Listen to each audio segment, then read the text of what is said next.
name's Paula Wyckoff, and here with me today is Richie Whittington. We're your hosts for the first episode of our new program, Spotlight. We're students at Antioch High School, and our television's production class will be creating a weekly half-hour television show for your viewing entertainment. Our format for the show will consist of news, sports, and feature stories, plus spots on what's happening in and around Antioch High School. Today's program will feature a story on a very talented senior high school personality and a look at a former student who's still leaving his mark on Antioch High School. Also included in our show today is a news feature, a sports report, and an entertainment segment for your enjoyment. So sit back, relax, and welcome to Antioch High School's first television show. We now take you to Phil Carlson in the newsroom.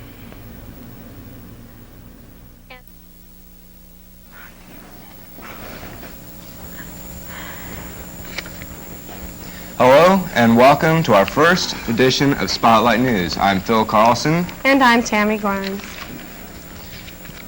Antioch High School has a new Dean of Students. Jane Stewart, a former counselor and special education teacher at Antioch High School, has joined the administration as the new Dean of Students, replacing Mr. Sweeney. The Contra Costa Medical Association held a blood drive at AHS on October 9th. A total of 155 students gave a pint of their blood in order to save the lives of people in need. Another blood drive will be held April 2nd, 1982. All blood donors must be at least 17 years old. If they are under 18, they must have a parental consent. In return, the donors and their families will be able to receive blood at a discount if they should need a transfusion. Now, Tammy has a story about Health Styles. Health Styles. One of the newest additions to the Antioch campus is the Health Styles program.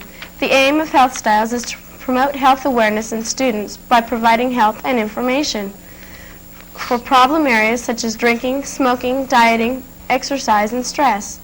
There is a Health Styles office on campus that students can go to for help, and their main office is located on the corner of Oak and Park Street in Brentwood. Okay, Phil, let's hear about BD Auditorium and Homecoming. 18th Street roadblocks have been taken down as the new roof of BD Auditorium nears completion. The reconstruction of the BD is costing the state over $1.5 million. It is running ahead of schedule and is expected to be completed by February. The Antioch 1981 Homecoming was held on October 23rd. Tears of joy streamed down Sharon von Krakau's face as she was crowned as the new homecoming queen. Accompanying the queen were princesses Cindy Costello, Kim Davis, Sharon Davis, Robin Graziani, Tamara Meekum, and Shannon Wisecarver. The winning float was a giant Snoopy on his doghouse. The theme of this float was Happiness is Being a Junior. Second, with a roller coaster and the theme Thundering Through in 82, was the senior class, and taking third was the sophomore balloon saying, "The sky's the limit." Tammy? SAT exam scores. Are the SAT scores higher this year because less people are taking them, or is it because the students are better educated?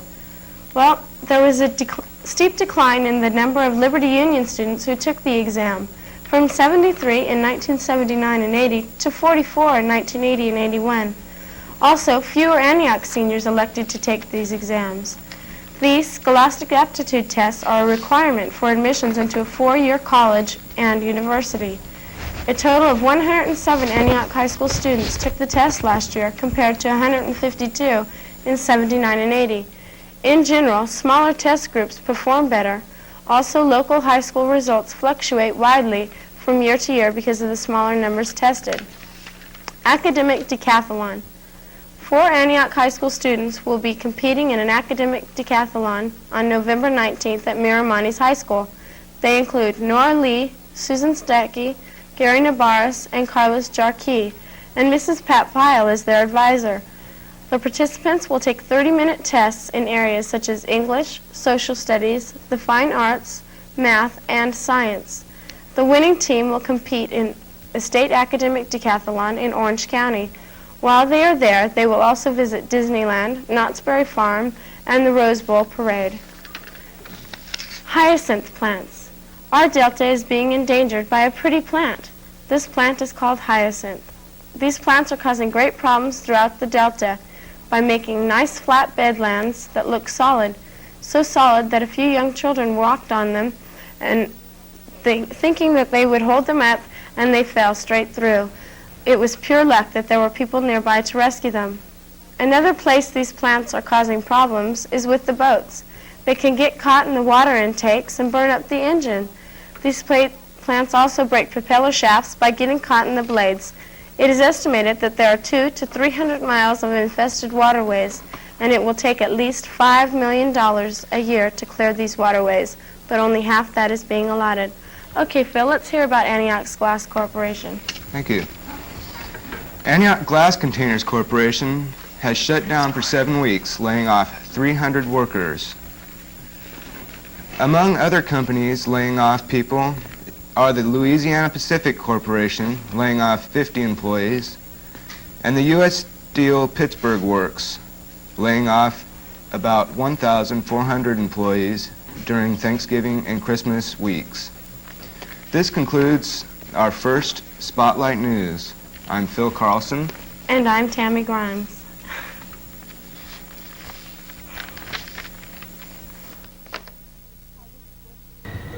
Hi, this is Leslie Adams with Antioch High School Sports.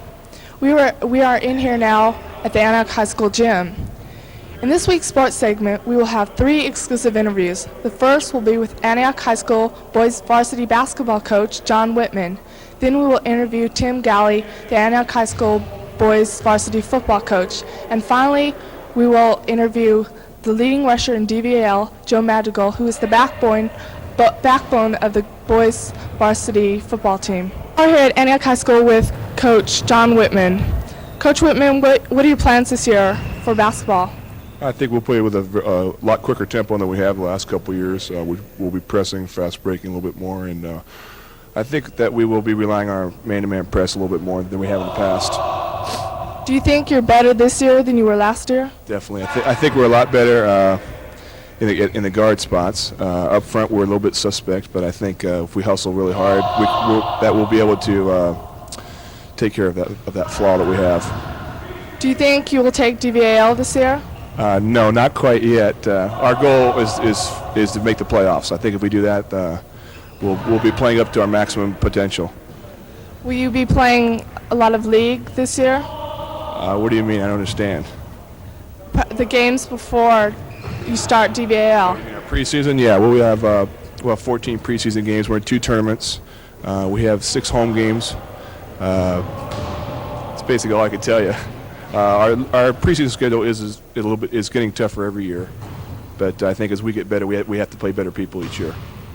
When's your first game? Our first game is December 1st, Tuesday night, right here against Deanne's of Richmond. Well, thank you, Coach Whitman. Thank you. Now we're here at Antioch High School with Coach Tim Galley of the Antioch High School varsity football team. Coach Galley, could you please give us a recap of this last year's season? Well, I think considering the circumstances, we're fairly pleased with the results. I think we did about as well in many cases as we probably could have done, considering some of the handicaps, entering here late, 4 days before the season began, hiring a new staff, taking over a program that had suffered some emotional upheaval and some controversy over bringing in new personnel. I think by and large the players performed to their capabilities in most games. I think certainly, though, we'll do better in the future, and starting with next season. Do you think your players performed well this year? I'm very pleased with the effort of our players and our coaching staff, particularly on the varsity and JV level. I think our players performed with a lot of class and a lot of effort. I think they gave maximum effort, and I think that showed particularly in our last second wins over both Mount Diablo and Northgate, when we had to come from behind in the last 3 minutes to win both those ball games.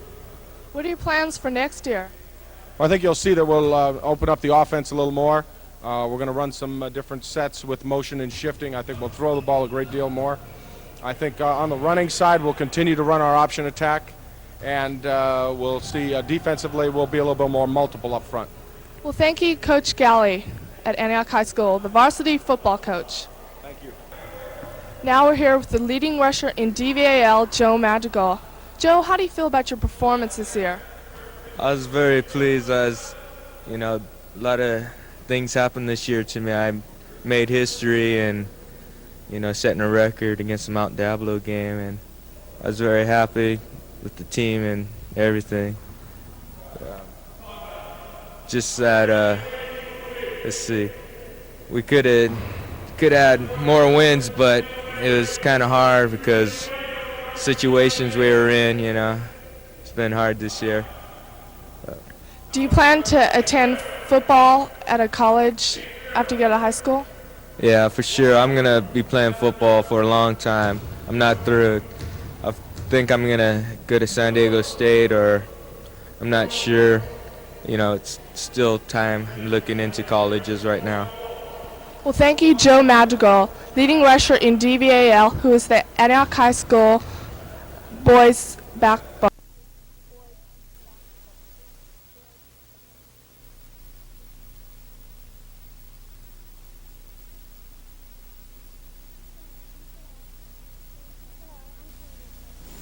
Hello, I'm Kendra McLean, today's host for Student Spotlight.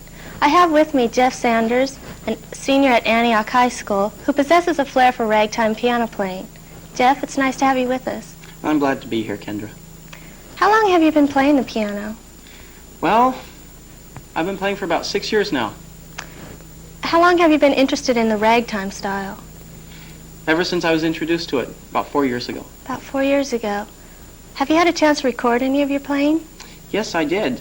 In fact, it's played at Marriott's now. It's used in the hometown square section, actually. That's interesting. Could you play something for us? I sure could.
That was wonderful. How often do you have to practice? I don't really have to. I just practice every chance I get. Jeff not only has a flair for ragtime piano playing, but also carries a fine baritone voice. Accompanying Jeff will be Leslie Gilkercone.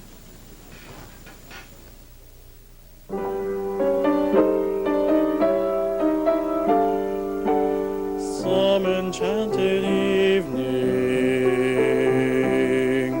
when you find your true love, when you feel her call you across a crowded room, then fly to her side and make her your own. And all through your life you may dream all alone. Once you have found her, never let her go. Once you have found her, never let her go.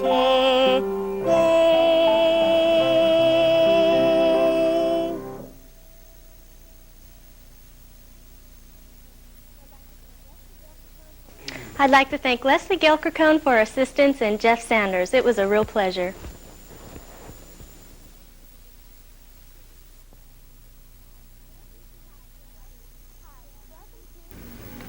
Hi, welcome to Where Are They Now? I'm this week's host, Dana Neal.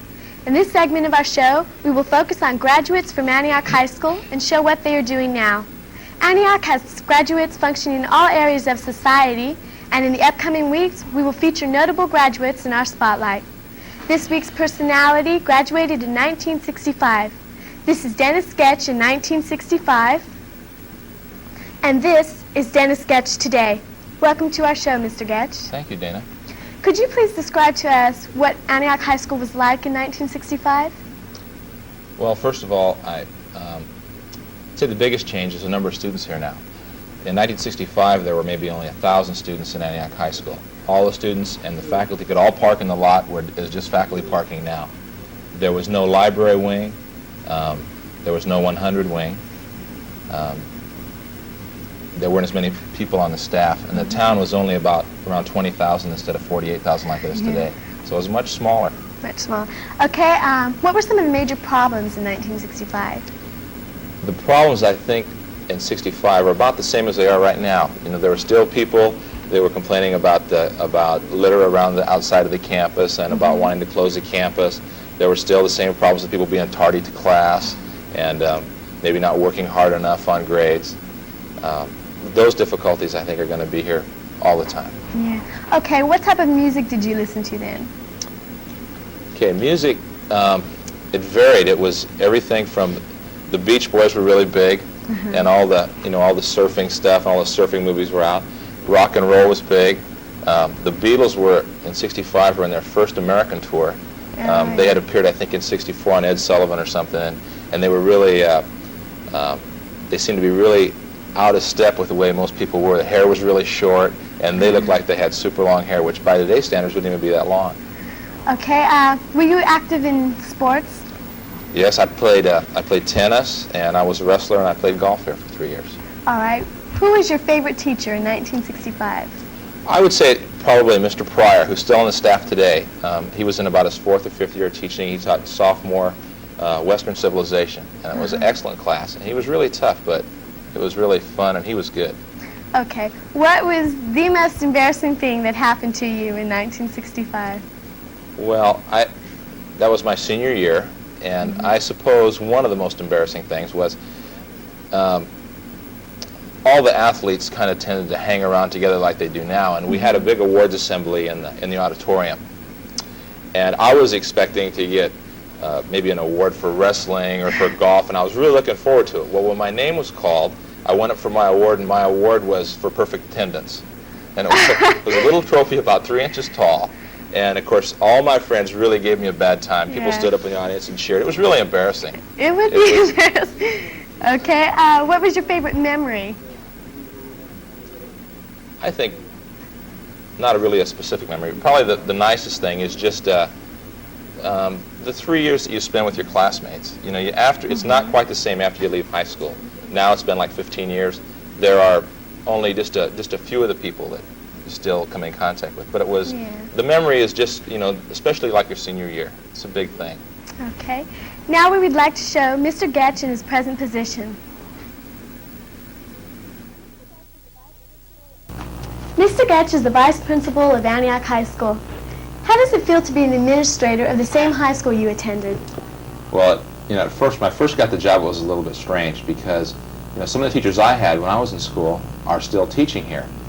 And the relationship has changed a lot now because I'm not a student anymore. You know, now I'm somebody who's supposed to be maybe like their supervisor. So that relationship has changed, and that was a little unusual at first, but it feels fine now. Most, you know, the people all are, teachers are all really good about that. And it's really fun. Do you like having authority over the teachers? Not really. I don't really exercise much authority. It's not, my job is more not telling them what to do. It's trying to help the school run smoothly. Okay, what do you like most about your job? Well, one of the favorite things about it is that I'm in charge of student activities. So I get to work a lot with the student government people and the various student organizations on campus. And that's what I really like. Okay. Well, thank you, Mr. Getch, for sharing with us today your time and memories. Welcome again to our first Spotlight show. In this part of our program, we'll bring you various comedy shorts and spoofs. I'm the producer of our first comedy section, and I hope you'll enjoy our comedy short as much as we didn't. The next piece is entitled Trash Marshal. He's the only one who can save us all. Trash Marshal. During class, he is a mild-mannered student, but between classes, he becomes a breed apart, a well-oiled machine. He becomes the protector of all who are compulsively neat. He is the Trash Marshal. Patrolling the halls like a mother bear watching over her cubs, letting no harm come to what he feels is sacred. His whole life is a never-ending struggle between his natural enemy, the litter bug. So let's go to the present and join Trash Marshal as he writes wrongdoers. Oh, what's this? It's Mike Marvelous, student body president, and he's throwing down a rapper. My goodness, that vicious act sickens me. He must be stopped. Hey, Mike, what do you think you're doing? Drop dead, Mr. Clean. Mike, I'll overlook that last remark. I realize you're under the influence of a strange force. Oh, shut up. Hey, what are you doing? Put me down, you big ape. Mike, I'm putting you where your kind belongs, in a trash can. Okay, you win, Trash Marshal. I'll pick up the wrapper. Well, Mike, I'm sorry I had to be so tough. When I see somebody abusing these beautiful halls, I just lose my head.